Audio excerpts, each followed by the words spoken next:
Здравейте, пак съм аз. И продължавам да съм на това вълшебно, фантастично място. Слънцето естествено е много интересна позиция, но мисля, че все пак може да се види нещо. Това е същата гледка, но от друг ъгъл. Днес има доста облаци. Смятаме да ходим горе на Белингтаж, да видим... Да, това е пак. Ще покажа. Караджов камък. Ето го.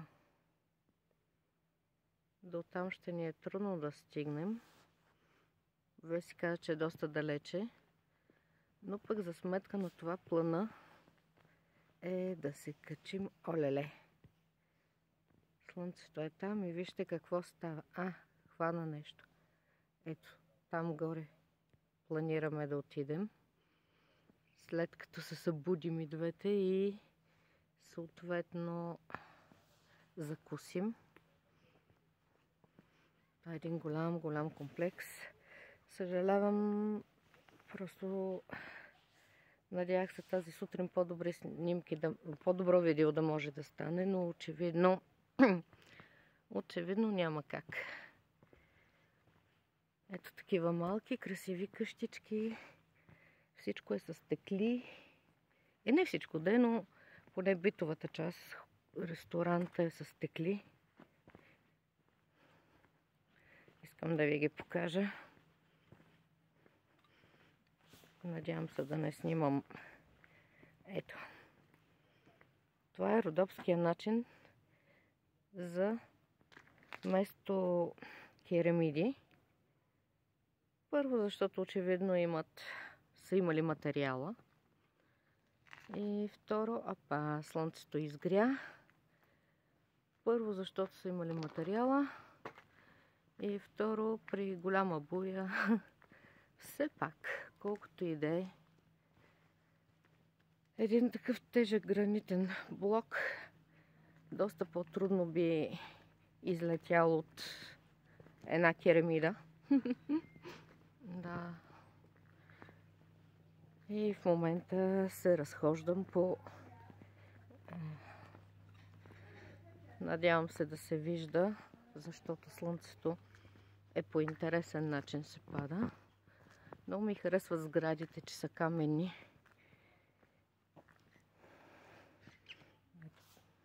Ще стане ли по-добре? Не знам. Но е много красиво. Аз съм много доволна и благодарна, че съм тук и че имам възможност да съм част от цялото това вълшебство.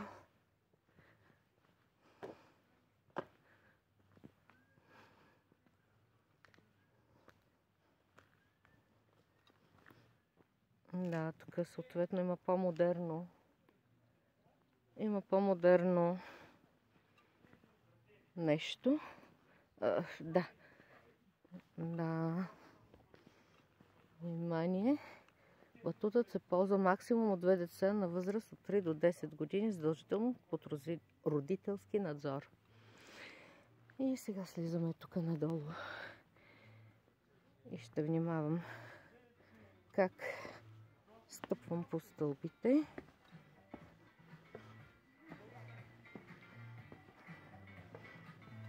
Въздухът е просто един път.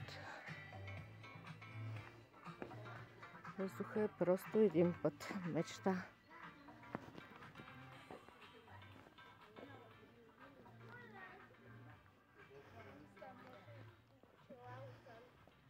Да, я да отида на сянка, защото забравих да си извадя и очилата. Така е по-добре. Гледката е уникална. Смятам да спра до тук и ще видим кога и какво ще снимам пак. Чао!